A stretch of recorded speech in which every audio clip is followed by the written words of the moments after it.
Segundo Samuel, capítulo 1. Pouco tempo depois da morte de Saul, Davi voltou dos seus ataques contra os amalequitas para Ziclag. 3 dias depois, sem aviso, um rapaz chegou do acampamento militar de Saul. Com as vestes rasgadas e em estado de luto, ele se prostrou diante de Davi, que perguntou: "O que o traz aqui?" Ele respondeu: "Acabo de fugir do acampamento de Israel." Davi perguntou: "O que aconteceu? Que notícia você traz?" Ele disse: "Os israelitas fugiram do campo de batalha, deixando para trás muitos dos seus companheiros mortos. Saul e Jonatas também morreram." Davi quis saber do soldado mais detalhes. "Como você sabe com tanta certeza que Saul e Jonatas estão mortos?" "Cheguei por acaso ao Monte Gilboa e encontrei Saul gravemente ferido sobre sua lança e os carros e cavaleiros do inimigo chegando perto dele. Ele olhou para trás e quando me viu, chamou-me. Respondi: 'Sim, Senhor, estou à sua disposição.' Ele me perguntou quem eu era e eu disse: 'Sou amalequita.' Ele respondeu: 'Vem aqui, acabe com o meu sofrimento. Estou morrendo, mas ainda estou consciente.' Então, fiz o que ele me pediu. Eu o matei. Sabia que não sobreviveria por muito tempo.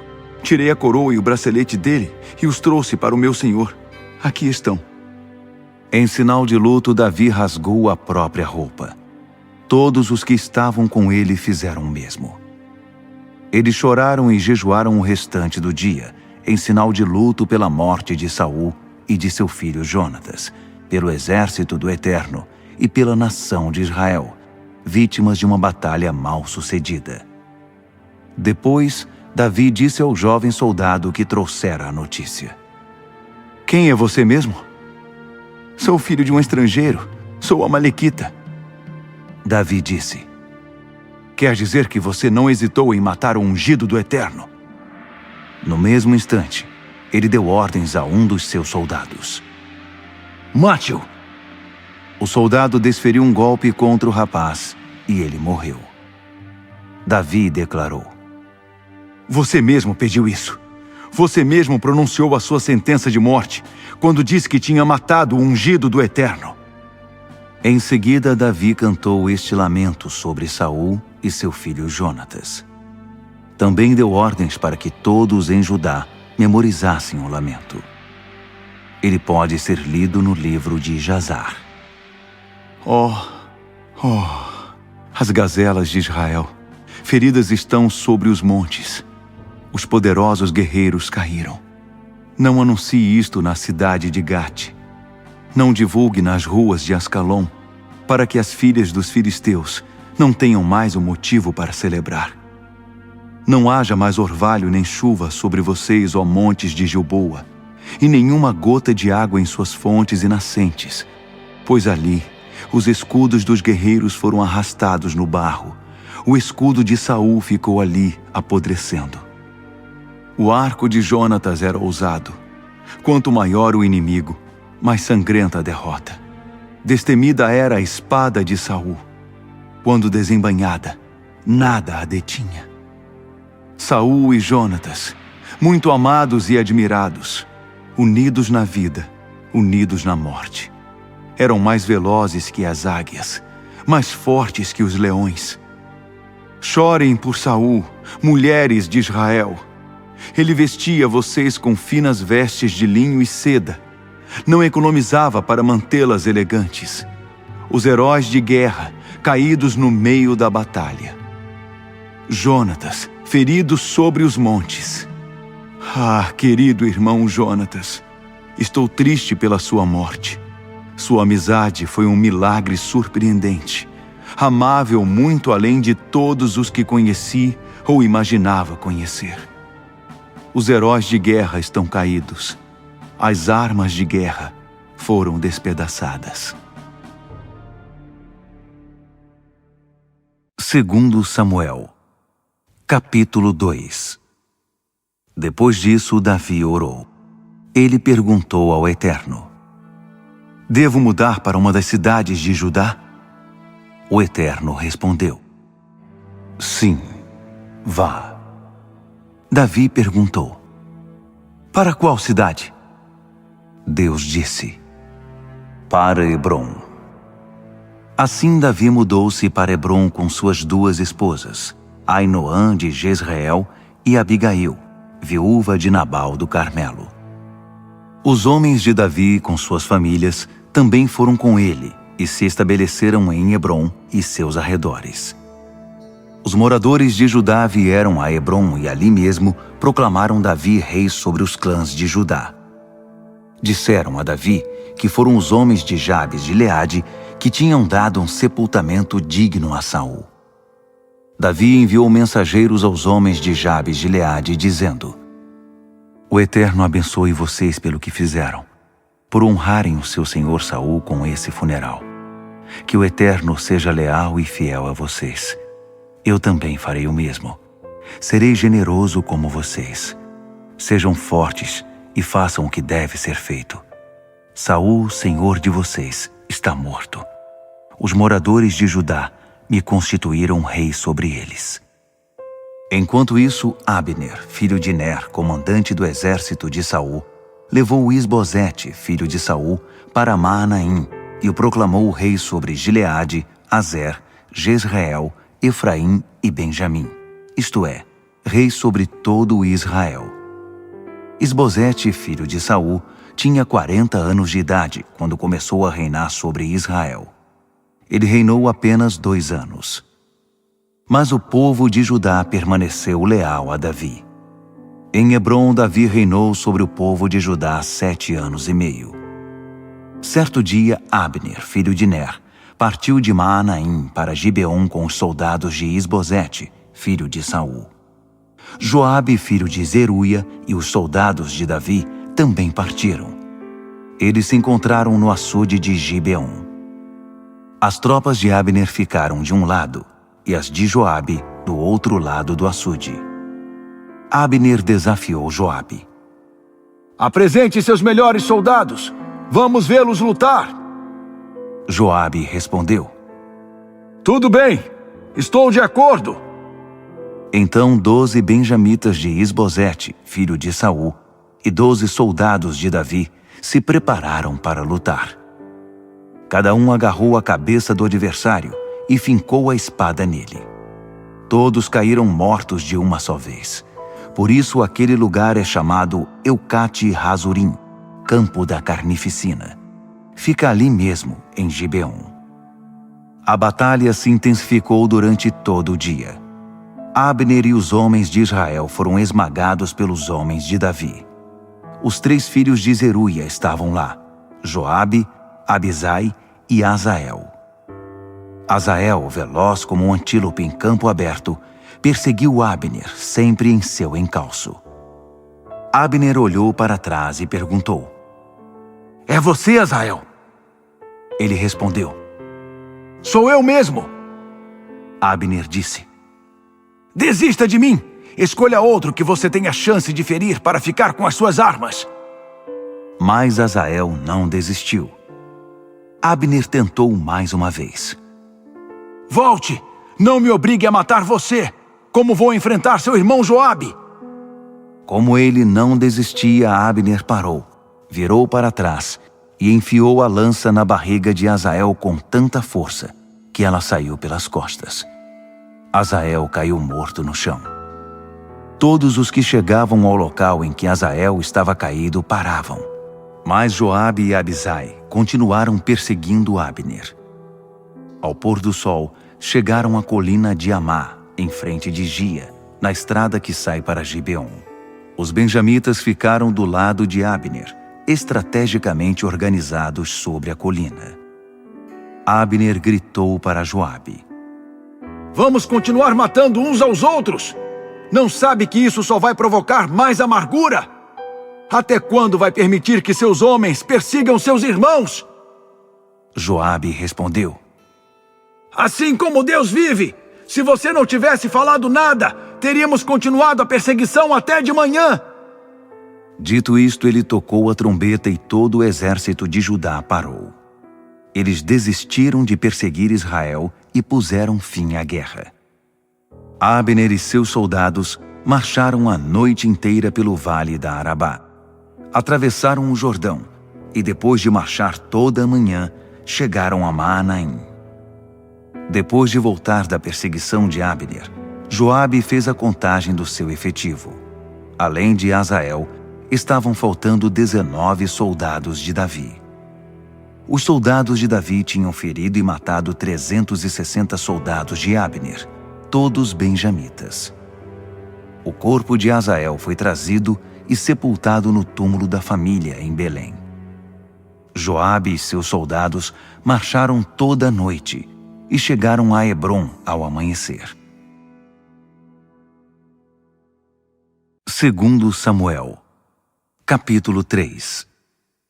O conflito entre a família de Saul e a família de Davi continuou por muito tempo. Quanto mais perdurava, mais Davi se fortalecia e mais a família de Saul se enfraquecia. Enquanto permaneceu em Hebrom, Davi teve os seguintes filhos: o mais velho, Amnon, filho de Ainoã, de Jezreel. O segundo, Quiliabe, filho de Abigail, viúva de Nabal do Carmelo. O terceiro, Absalão, filho de Maaca, filha de Talmai, rei de Gesur. O quarto, Adonias, filho de Hagite. O quinto, Cefatias, filho de Abital. O sexto, Itreão, filho de Eglá. Esses 6 filhos de Davi nasceram em Hebrom. Abner aproveitou o conflito entre a família de Saul e a família de Davi para se fortalecer. Saul teve uma concubina chamada Rispa, filha de Aia. Certo dia, Isbosete questionou Abner: "Por que você se deitou com a concubina de meu pai?" Abner perdeu a paciência com Isbosete e disse: "Você está me tratando como cachorro? É assim que sou tratado depois de permanecer leal à família de seu pai e a todos os seus parentes e amigos? Eu pessoalmente o salvei de ser capturado por Davi, e agora você se incomoda por eu ter me deitado com uma mulher? Sabe o que eu vou fazer? Vou colaborar com a transferência do reino da família de Saul para Davi, para que ele reine sobre toda a nação, Israel e Judá, de Dan a Berseba, como o Eterno prometeu a ele. Que Deus me castigue se eu não fizer isso." Isbosete, com medo de Abner, não disse nada. Abner tomou a iniciativa e mandou dizer a Davi: "Vamos fazer um acordo e ajudarei você a conquistar a lealdade de toda a nação de Israel." Davi respondeu: "Ótimo, façamos o acordo, mas com uma condição. Nem apareça aqui se não trouxer Mical, filha de Saul, quando vier me encontrar." Ele mandou este recado a Isbosete, filho de Saul: "Devolva-me Mical, que me foi dada em casamento como recompensa pelos 100 prepúcios dos filisteus." Isbosete determinou que ela fosse tirada do marido Paltiel, filho de Laís. E Paltiel a seguiu chorando por todo o caminho até Baurim. Ali Abner ordenou: "Volte para casa." E ele voltou. Abner reuniu os líderes de Israel e disse: "Faz tempo que vocês querem que Davi seja rei sobre vocês, pois chegou a hora. Além disso, o Eterno prometeu a Davi: por intermédio do meu servo Davi, livrarei o meu povo Israel da opressão dos filisteus e de todos os outros inimigos." Abner chamou os benjamitas de lado e conversou com eles. Depois foi a Hebrom conversar a sós com Davi e contou a ele o que Israel em geral e Benjamim em particular pretendiam fazer. Quando Abner e sua comitiva de 20 homens chegaram a Hebrom, Davi ofereceu um banquete a eles. Abner disse: "Estou pronto. Deixe-me voltar a reunir todo o Israel para que se submeta ao meu senhor o rei. Eles assinarão um acordo para que o Senhor governe sobre eles como achar melhor." Davi despediu Abner em paz. Logo depois, os soldados de Davi, liberados por Joabe, retornaram de uma batalha, trazendo muitos despojos. Abner não estava mais em Hebrom com Davi, pois tinha acabado de partir. Quando Joabe e o grupo de soldados chegaram, souberam que Abner, filho de Ner, tinha estado com Davi e voltado para casa em paz. Joabe foi falar com o rei. O que o senhor fez? Abner vem aqui e o senhor o deixa ir embora livre? Saiba que Abner é muito esperto. Essa visita não teve intenção amistosa. Ele veio espionar, conhecer os seus movimentos, descobrir o que o senhor está fazendo. Joabe saiu dali e partiu para a ação, enviando mensageiros para alcançar Abner. Eles se encontraram com Abner na cisterna de Sirá e o trouxeram de volta. Davi não ficou sabendo de nada. Quando Abner chegou de volta a Hebrom, na entrada da cidade, Joabe o levou ao canto para uma conversa em particular. Ali mesmo, ele o esfaqueou na barriga, matando Abner a sangue frio, como vingança pela morte de seu irmão Asael. Mais tarde, quando soube do fato, Davi declarou: Eu e o meu reino somos inocentes diante do Eterno, pelo assassinato de Abner, filho de Ner. Que Joabe e toda a sua família sofram para sempre por derramar esse sangue. Que sejam vítimas de doenças de pele, violência e fome. Joabe e seu irmão Abisai assassinaram Abner, porque ele tinha matado o irmão deles, Asael, na batalha de Gibeon. Davi ordenou a Joabe e a todos os soldados comandados por ele: Rasguem as suas roupas, usem roupas de luto, conduzam o cortejo fúnebre de Abner e chorem bem alto. O rei Davi seguiu atrás do caixão. Abner foi sepultado em Hebrom, e o rei chorou muito ao lado do túmulo dele. O povo chorou também.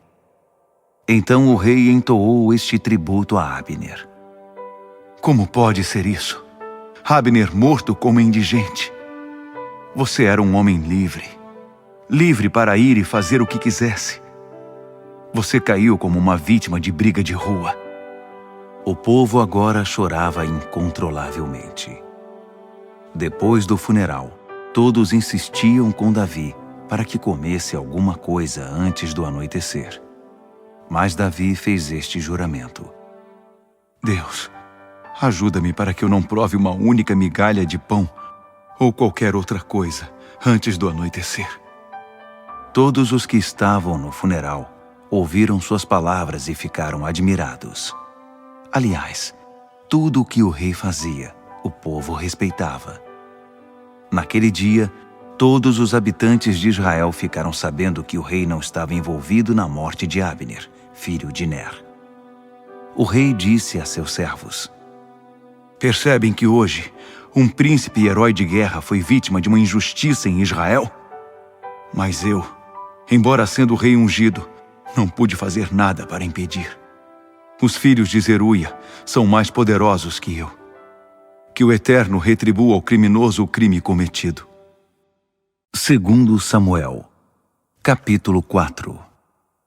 Quando Isbosete, filho de Saul, soube que Abner tinha sido morto em Hebrom, perdeu a coragem e toda a nação ficou abatida. O filho de Saul tinha 2 homens no comando das tropas. Um se chamava Baaná e o outro Recabe. Eles eram filhos de Rimom, de Beerote, de Benjamim. Os moradores de Beerote tinham sido designados à tribo de Benjamim desde que fugiram para Gitaim. Até hoje moram ali como estrangeiros. Ora, Jonatas, filho de Saul, teve um filho aleijado. Quando esse filho tinha 5 anos de idade, chegou de Jezreel a notícia da morte de Saul e de Jonatas. Sua ama o pegou e fugiu, mas na pressa de escapar, ela caiu, e o menino ficou aleijado. Ele se chamava Mefibosete. Certo dia, Baná e Recabe, os filhos de Rimom, foram à casa de Isbosete. Eles chegaram no maior calor do dia, no momento do descanso da tarde. Eles entraram na casa, fingindo ter ido tratar de algum negócio. A mulher que guardava a porta do quarto estava dormindo. Por isso Recabe e Baaná conseguiram passar por ela e entrar no quarto em que Isbosete dormia.